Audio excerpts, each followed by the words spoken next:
CM योगी का वाराणसी का दौरे का दूसरा दिन आज स्थलीय निरीक्षण के साथ सीएम करेंगे समीक्षा। पीएम मोदी के दौरे से पहले सीएम ने किया निरीक्षण। 2 अगस्त को पीएम मोदी का प्रस्तावित काशी दौरा। गोरखनाथ मंदिर में शुरू हुआ दंगल। विजेता पहलवानों को सीएम योगी देंगे पुरस्कार। नागपंचमी के अवसर पर दंगल का आयोजन। प्रतियोगिता में 300 पहलवान दिखाएंगे दमखम। आनंदीबेन पटेल के नाम नया रिकॉर्ड। यूपी में राज्यपाल के रूप में 6 साल पूरे। पीएम मोदी से नजदीकी है बड़ी वजह। यूपी में 23 आईएएस अफसरों के ट्रांसफर। 10 डीएम बदले। गोरखपुर में ट्रेनी सिपाही विवाद के बाद डीएम करुणेश हटे। बहराइच डीएम मोनिका को नई जिम्मेदारी। योगी सरकार की तबादला एक्सप्रेस फिर दौड़ी। 3568 युवाओं ने छोड़ी यूपी पुलिस की नौकरी। 100 ने ट्रेनिंग के 1 महीने में दिया इस्तीफा। मेहनत से डरे, अब मिला बेहतर विकल्प।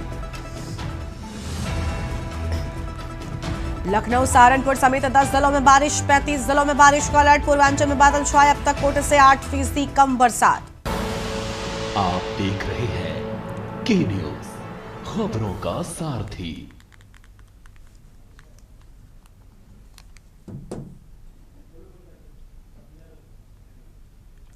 नमस्कार, खबर उत्तर प्रदेश में आप सभी का स्वागत है। मैं हूं आपके साथ गरिमा। खबरों में आगे बढ़ेंगे उससे पहले सीधा आपको लोकसभा लेकर चलते हैं। गृह मंत्री अमित शाह क्या कह रहे हैं सुनते हैं। पुणे की जर्मन बेकरी 17 लोग मारे गए। वाराणसी में 10 में धमाका हुआ। 11 में मुंबई में 3 धमाके हुए। 27 लोग मारे गए। अब मैं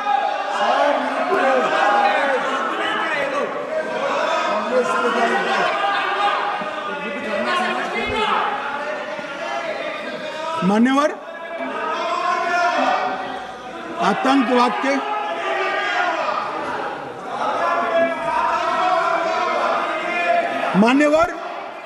आतंकवाद के खिलाफ लड़ाई होती। कभी वो हमला करते हैं, मगर सवाल ये है कि इन्होंने 5 से 11 के बीच में 27 जघन्य हमले किए। 1000 के करीब लोग मारे गए। आपने क्या किया? क्या किया आपने? जवाब दीजिए, क्या किया? और मैं राहुल गांधी जी को चैलेंज देना चाहता हूं। इन्होंने इस आतंकवादी हमलों के खिलाफ उनकी सरकार ने जो कदम उठाए, यहां खड़े रहकर हिम्मत से बताए देश की जनता को। कुछ नहीं किया मान्यवर। ये यहां से आतंकवादियों की फोटो पाकिस्तान भेजते रहे, डोजियर भेजते रहे। और मान्यवर ये कहते हैं चाहता हूं में भी हमले हुए। मैं उनको अंतर समझाना चाहता हूं, वो देख नहीं पा रहे। मान्यवर, हमारे समय में जो भी आतंकवादी घटना हुई, पाक प्रेरित और कश्मीर सेंट्रिक हुई। देश के हिस्से में 2014 से 2025 तक एक भी घटना नहीं हुई है मान्यवर।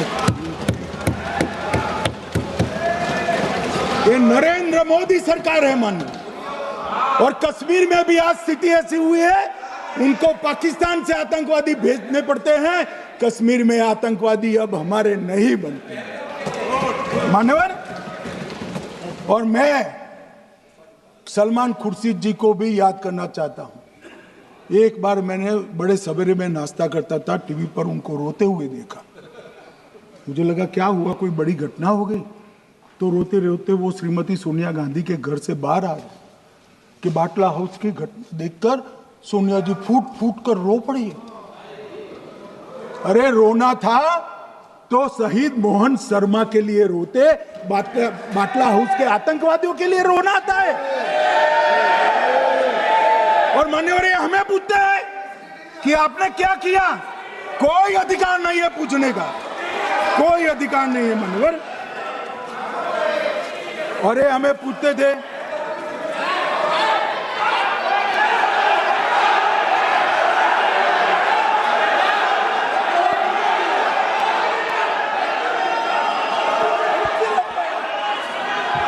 मान्यवर, अभी 25% बाकी।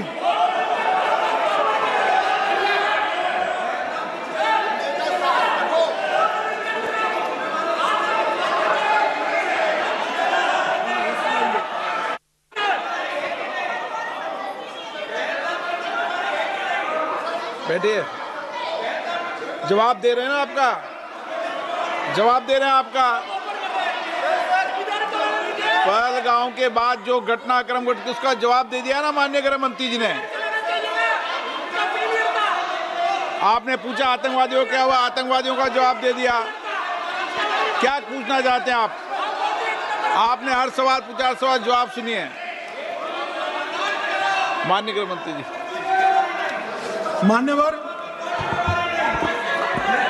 मान्यवर इन लोगों को कल ऐसा था कि ये जो बेसरन के गुनहगार है वो पाकिस्तान भाग गए, तो बड़े आवाज से पूछते थे भाग गए भाग गए भाग गए, गृह मंत्री क्या करता है, जिम्मेदारी ले। हमारी तो सेना ने ठोक दिया, सीआरपीएफ ने ठोक दिया। मान्यवर अब मेरा तो जवाब बनना ना देता है ना वो मांगना बनता है, मगर मैं उनको कुछ पूछना चाहता हूं।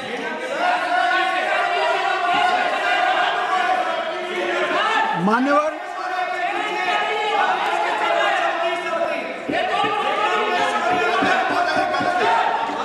प्लीज, मारेगी तो सेना है ना, सेना अब ऐसे भी मारेगी ना, तो वो भी ये कह रहे हैं सेना और सीआईएसएफ ने मारा।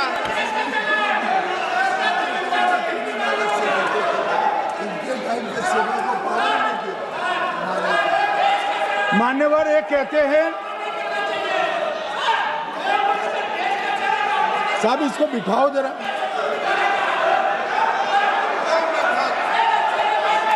हाँ प्लीज बैठिए बैठिए बैठिए बैठिए बैठिए।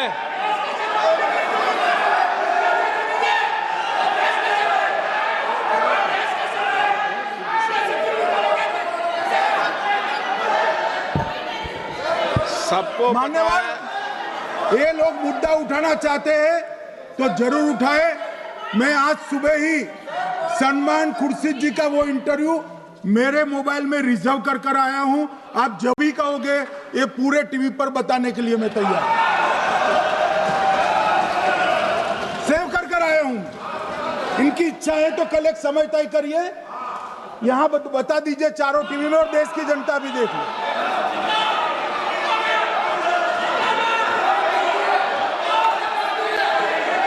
मान्यवर कह रहे हैं बताओ, आप बताओ, बताना है या नहीं बताना? नहीं पूछो ना उनको। प्लीज प्लीज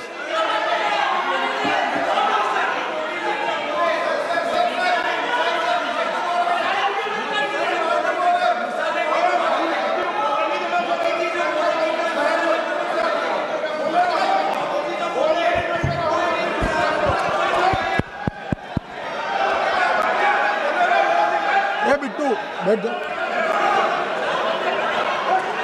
मान्यवर ये पूछ रहे थे कि क्यों भाग गए। अब मेरा समय काफी जाएगा, मैं जरा संक्षिप्त में कहता हूं, घटनाओं पर नहीं जाओ। दाऊद इब्राहिम कासकर 1986 में भागा, श्री राजीव गांधी की सरकार। सैयद सलाउद्दीन 93 में भागा, कांग्रेस की सरकार। टाइगर मेमन 93 में भागा, कांग्रेस की सरकार। अनीस इब्राहिम कासकर 93 में भागा, इनकी सरकार। रियाज भटकल 2007 में भागा, इनकी सरकार। इकबाल भटकर 2010 में भागा, इनकी सरकार। मिर्जा सादाब बेग 2009 में भागा, इनकी सरकार। अब मान्यवर मेरा तो जवाब मांग लिया, हमारे सुरक्षा बलों ने मेरा जवाब भी दे दिया, अब राहुल गांधी इसका जवाब दे।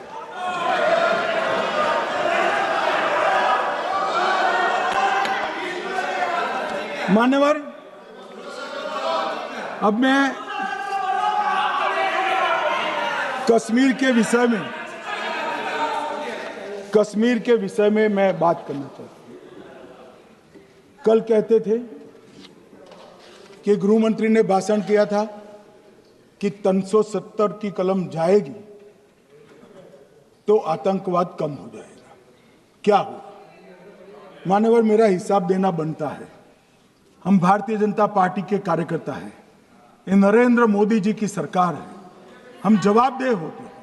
जनता के प्रति, संसद के प्रति और देश के हितों के प्रति मैं आज देश की जनता के सामने 2004 से 14 और 2015 से 25 10-10 साल का लेखा जोखा रखना चाहता हूं। 2004 से 14 में अखंड सोनिया मनमोहन की सरकार थी 10 साल की, और 15 से 25 अखंड रूप से नरेंद्र मोदी जी की सरकार। कश्मीर में टेरर इंसिडेंट 7,217 हुए थे 2004 से 14 में। 70% की कमी के साथ 2150 हो गए 1525। नागरिकों की मृत्यु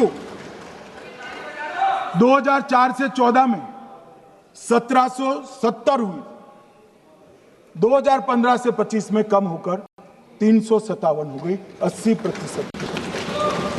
सिक्योरिटी फोर्सेस की मृत्यु 1060 हो गई उस वक्त, और हमारे समय में 542 हुई, और टेररिस्टों की मृत्यु में 123% की वृद्धि हुई। ये हमें पूछ रहे हैं क्या हुआ? आंकड़े से भाग नहीं सकते भाई, आंकड़े से भाग नहीं सकते। और अब मैं कहता हूं कि धारा 370 ने कश्मीर में आतंकवादी इकोसिस्टम को नष्ट कर दिया है, जिस धारा 370 को आपने इतने साल तक बचा कर। आप देख रहे हैं के न्यूज़, खबरों का सारथी। समय में हुर्रियत के नेताओं को यहां वीआईपी ट्रीटमेंट मिलती थी, हुर्रियत के साथ चर्चा करते थे, और ये हुर्रियत वाले आते थे, रेड कारपेट पूरा रोड खाली कर कर सीधा आता था, और मनमोहन सरकार के दूत इनके साथ चर्चा करते थे। सारे हुर्रियत के कंपोनेंट हमने बैन कर दिए हैं, सारे जेल की सलाखों के पीछे। हम कोई हुर्रियत से बात करना नहीं चाहते। मैं सदन में नरेंद्र मोदी जी की नीति दोहराना चाहता हूं। हुर्रियत टेररिस्ट संगठनों के आउटफिट है, हम इनसे बात नहीं करेंगे। हम अगर किसी से बात करेंगे तो घाटी के युवाओं के साथ बात करेंगे, हुर्रियत के साथ बात। मान्यवर, चुनाव के दौरान डर का माहौल होता था, अब 98.3% मतदान हुआ पंचायत चुनाव। कांग्रेस की बंद बहिष्कार का समय बंद हो गया। सेपरेटिस्ट बात करना चाहते थे, अब वो नहीं कर सकते। और मान्यवर, 2019 के बाद हमने कितने संगठन बैन करे, मैं बोलना चाहता हूं, थोड़ा समय चाहिएगा मान्यवर। The TRF, people's anti fascist front, Tehreek ul Mujahideen, Jamaat ul Mujahideen Bangladesh Hindustan, Jammu Kashmir Ghaznavi force, Khalistan tiger force, Hizb ut Tahrir, जमाते इस्लामी, जो जमाते इस्लामी ने पूरे पाकिस्तान के अंदर एक प्रकार से अलगाववाद का जहर घोला, वो जमाते इस्लामी आज बंद कर दिया गया। Jammu Kashmir liberation front, Jammu Kashmir democratic freedom party, Muslim league Jammu Kashmir, Tehreek Hurriyat, Muslim conference सुमजी गुट, Jammu Kashmir national front, Jammu Kashmir people's freedom league, Jammu Kashmir people's league, Jammu Kashmir Ittehadul Musalman Awami action committee, Sikh for justice और पॉपुलर फ्रंट ऑफ इंडिया को भी हमने बैन किया। और ये शांति ऐसे नहीं हुई है। और ये कहते हैं कि एक भी घुसपैठ नहीं होती है। कभी गए हो आप पाकिस्तान? तो कई बार गए हो गई आप सीमा पर गए हो? पाकिस्तान तो कई बार गए हो, फिर से बोलता हूं, सीमा पर गए हो, सीमा के माध्यम से पाकिस्तान गए हो। हमारे जवानों की कठिनाई देखो साहब, -43 डिग्री में पहाड़ पर रहकर नदी नालों के बीच में चौकी करते हैं। कोई घुस गया तो क्या हुआ? कोई घुस गया, वो बचेगा नहीं। यहां हम उसको या तो अरेस्ट करेंगे या तो एनकाउंटर में वो मारा जाएगा, बचेगा कोई नहीं। इनको सीमा वहां की भौगोलिक कठिनाइयां मालूम नहीं। वहां मान्यवर कई नदी नाले हैं, वेग से पानी आता है, -46 डिग्री टेम्परेचर है, नीचे सुरंगें बनाते हैं। और ये तो ऐसे कह रहे हैं घुस गए। अरे भाई, आपके मन में तो, आपके समय में तो घुसने की जरूरत ही नहीं थी। आप बुलाते थे वीजा देकर, क्यों घुसेंगे? घुसने की जरूरत ही नहीं। जैसे आप पाकिस्तान जाते हो वैसे वो यहाँ आते। मान्यवर, अब ये कैसे हमें पूछ सकते हैं? मान्यवर,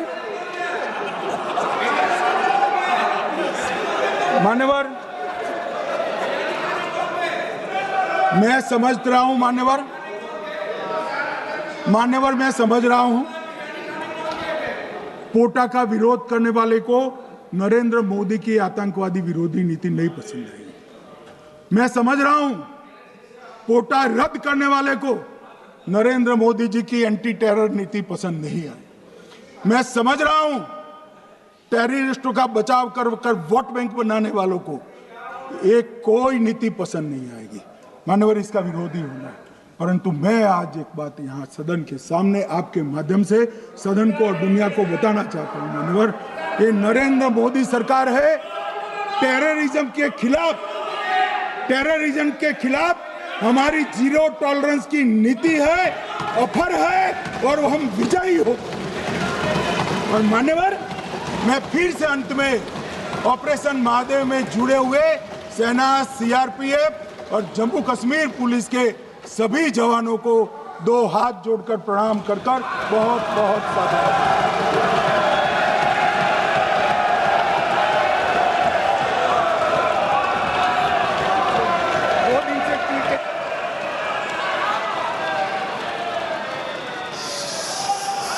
श्रीमती के कनमोजी, आप उसके बाद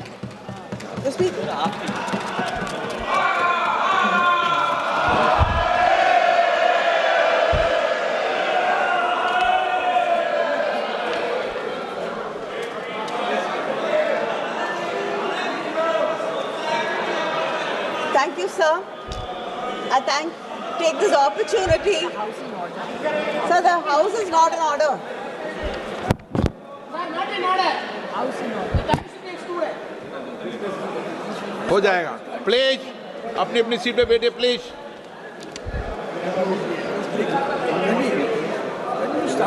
Yeah, yes. प्लीज अपनी अपनी सीट पे बैठिए, प्लीज।